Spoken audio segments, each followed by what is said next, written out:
Hey guys, Oneupgamer here. I know I have been gone for a ridiculously long amount of time and there is no excuse for that, but I'm back. I'm ready to get back to doing what I love, so no more intro, on with the show. Yeah! Alice in Wonderland, written in 1865 by Charles Ludwig Dodgson, or as you might know him, Lewis Carroll. A book with a light-hearted exterior, but inside a somewhat disturbing look into what a child's mind can dream up. The thing is, most people haven't read the book. They've only seen the film adaptations from people like Disney. And while most of them are decent films, they've been severely dumbed down and revised for younger audiences, completely eliminating many of the dark undertones that made the book so compelling. You're probably wondering, how dark could it have been? It's a children's book, right? Well, I'll tell you what, I'll give you a couple of examples. Let's start with the Duchess. In most adaptations, she's simply portrayed as the enemy of the Red Queen, nothing more, and that's if she isn't completely omitted. But in the book, she's a vile, angry woman who openly admits to constantly beating her baby boy just because he sneezes from all the pepper in the food the Duchess's chef prepares. It actually gets to the point Alice tries to take the baby away from the Duchess to a safer home. And then he turns into a pig! Yep, that just happened. Now let's look at the cast of the Mad Tea Party. March Hare, Dormouse, and of course, the Mad Hatter. Now, many people remember these guys, who are my favorite characters in any version of the story, I might add, as simple, cheerful creatures who have senseless fun and love tea.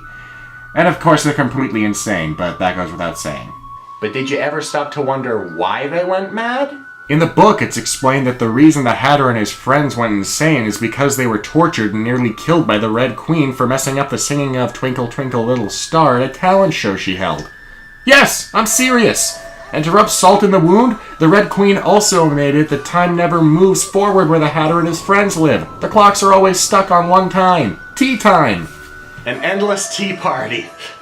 Look, I like Earl Grey as much as the next guy, but even I need a break after a cup or two. Ah, cool, bro, this is green tea! I told you to get herbal! Oh, I hate this stuff. And of course, we all know the classic temper of the Red Queen. Pretty much the only disturbing quality of the book that's remained untouched in most versions. Cross her, and it's off with your head. So why am I telling you all this? Well, let me answer my question with another question. What would we get if a person not only reinstated all of the original dark undertones of the book, but also included blood, gore, and cranked up the creepiness level to 666? Well, in October of the year 2000, we got an answer to that very specific question no one in their right mind would ask you unless they were setting up for something. In the form of American Mcgee's Alice for the PC. And yes, I know a lot of my viewers are strictly console gamers, but this game has something to offer you as well, so keep an open mind and let's get on with the review. Let's start the game off with its story. Alice Little is asleep in her bed, dreaming of having tea with the Mad Hatter and his friends. But things take a terrible turn when her cat Dinah accidentally knocks over an oil lamp which ignites the embers of the nearby fireplace. Alice wakes up in time to save herself, but failed to save her parents and sister who died in the blaze. After that, Alice was driven mad and sent to an insane asylum where she remained for years. One day, however, the nurses give her a toy from her past that survived the fire, a stuffed rabbit. Which then speaks to her and sends her back to Wonderland, which is now a freakish hell of demented monsters and death, where she must kill the Red Queen or she'll forever be lost in a hell of madness forever. Yay! So after the basic plot is outlined, you're dropped into the game. Literally! And interact with the White Rabbit and Cheshire Cat. Man, I love the redesigns of the characters in this game. They're easily recognizable, yet they are incredibly creepy. And speaking of creepy designs, look at these levels! They're well modeled with a fitting dark color palette and give off a surprisingly effective creepy vibe. So right off the bat, we're off to a great start graphically, and sound-wise this game also gets a big thumbs up from me. Each track perfectly fits its world and enhances the atmosphere to a point where it could actually be considered scary during more intense parts of gameplay. And speaking of gameplay, it's very well done. The controls are tight and responsive, the levels are well designed to be challenging, but not to the point that you'll pull your hair out, and the worlds are also quite expansive and fun to explore. It's not enough that I'd consider it open exactly, but there is plenty of places to explore off the beaten path, and even though most just lead to health and weapons, exploring those worlds is just plain fun in its own right. But I do have some problems with the key mapping. Now, most PC gamers will figure out the basics right away, but here's my problem. The ropes. While most of the game merely involves you swinging on them, you will have to climb them. The problem with this is that the button to climb down is F, meaning you would probably assume that up is R, but no. I pushed every button on the keyboard over and over until I found out that Enter is the button to climb.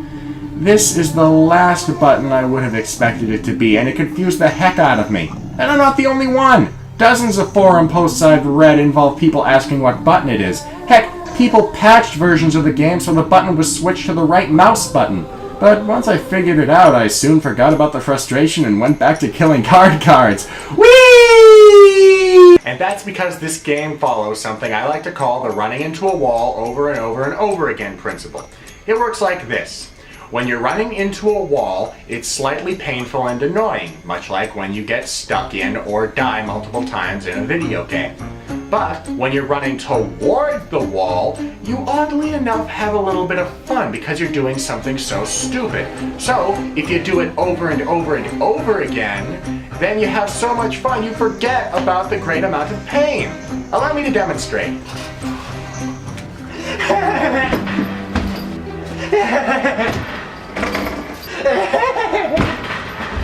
I'm having so much fun.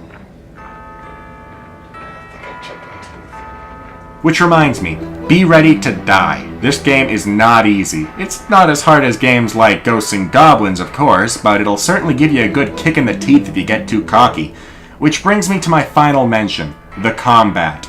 In this game, you have demented reimaginings of children's toys as well as other weapons at your disposal. Slicing playing cards, homing jacks, the Vorpal blade, a croquet mallet, a bomb jack-in-the-box, and much more. Not to mention, later in the game, you get the best, most kick-ass weapon in the history of ever. The Jabberwock Eye Staff! Now, in the beginning of the game, the combat will feel a little clunky as it takes some time to get used to. Especially with these freaking banshees pushing me off the platforms when I have nothing but a knife and a deck of cards! Moving on. But as you continue, you'll get used to the way each weapon works. Find which works best for what enemy and become the master badass of Wonderland. And the best part is, the weapons are well balanced, meaning you won't lean on just one through the entire game and leave the others to gather dust. This is achieved by the blue magic bar to the right of the screen.